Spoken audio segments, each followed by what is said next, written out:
फिर इस नाक से छोड़ देना है, फिर यहीं से सांस लेना है आपको मंत्र जप करते करते।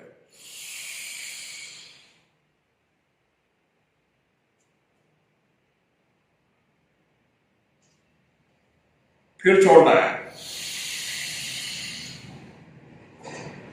ये साधना के अंदर बहुत ही लाभकारी होता है। आपकी जो 72,000 नाड़ियां होती हैं शरीर की, उसे भी मजबूत बनाता है और ध्यान की तरफ मन लगाने में काम आता है।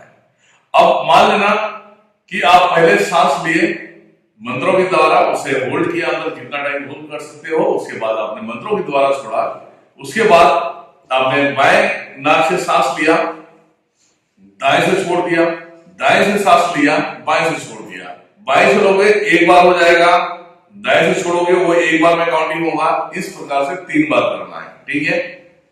तो ये आप नोट, यो हाथ होना चाहिए आपका और इस तरीके से पोजीशन में बैठ जाएंगे। 3 बार ओम का गुंजन करना है, ठीक है। सांसें लेंगे अंदर,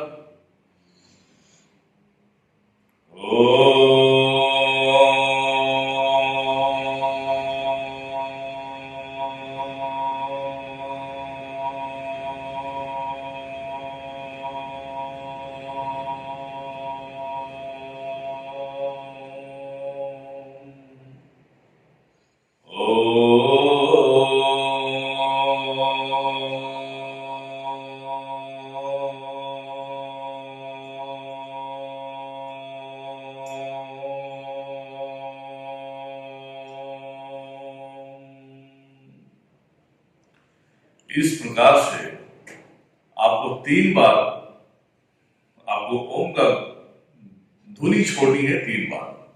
अब क्या हो गया, ये हो गया आपका प्राणायाम सुबह का। ये 3 प्राणायाम करने से आप जब साधना में बैठेंगे तो आप सोचेंगे भैया मैं साधना करने जा रहा हूं तो फिर हम अच्छे से करें।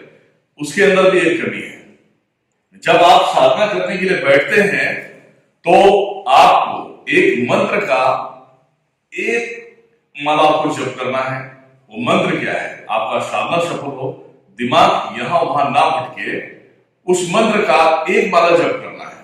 वो मंत्र क्या है, ओम ह्रीम ओम। इस मंत्र का एक माला जप करना है। उसके बाद आप गणेश जी का मंत्र जो है ओम गण गणपतये नमः, एक माला जप करना है। इन दोनों माला से क्या होता है कि जो विकार आपके शरीर में उत्पन्न होता है, जो डिस्टर्ब करता है, जो जप करने के अंदर साथ नहीं देता, तो ओम ह्रीम ओम से वो आपके माइंड को संतुलन में रखेगा। दूसरी बात, जब गणपति जी का जब सुमिरन करोगे आप, जब उनका मंत्र एक माला जप करोगे तो गणपति जी जो आपके रास्ते में विघ्न बाधा पैदा होने वाला रहेगा उसे वो हटा देंगे।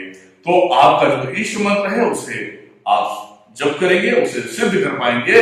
आपको पर डे ये 2 मंत्रों का एक एक माला जप करना है, ओम ह्रीम ओम, ओम गण गणपतये नमः।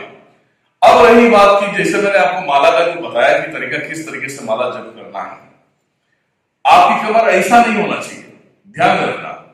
अगर पाइप से पानी आ रहा है, पाइप के पानी को टेढ़ा कर दोगे तो पानी कम हो जाएगा। अगर आपको सही तरीके से सिद्ध करना है, साधना करके आपको आगे बढ़ना है, तो आपकी रीढ़ की हड्डी यूं होना चाहिए जिस तरीके से मैं हूं। जैसे मैं बोला कि आप जब मंत्र जप करेंगे तो उस मंत्र के जप के दौरान में क्या करना है, अगर आप मंत्र काउंटिंग करना चाहते हैं, जैसे ये माला है मेरा, इस माले का एक एक दाने करके हमें अगर 25 माला करना है या 100 माला करना है तो एक माला होगा तो एक दाने यहाँ पे बढ़ा देंगे हम। तो इस तरीके का एक माला ले लें काउंटिंग करने के लिए। और ये जो माला है जो हमने आपको बताया, आप साधना आप सीधे सीधे आप देख लें, ठीक है।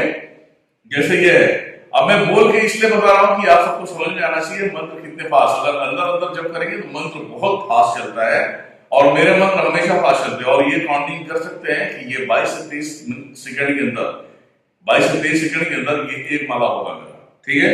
अब क्या मंत्र है देखो,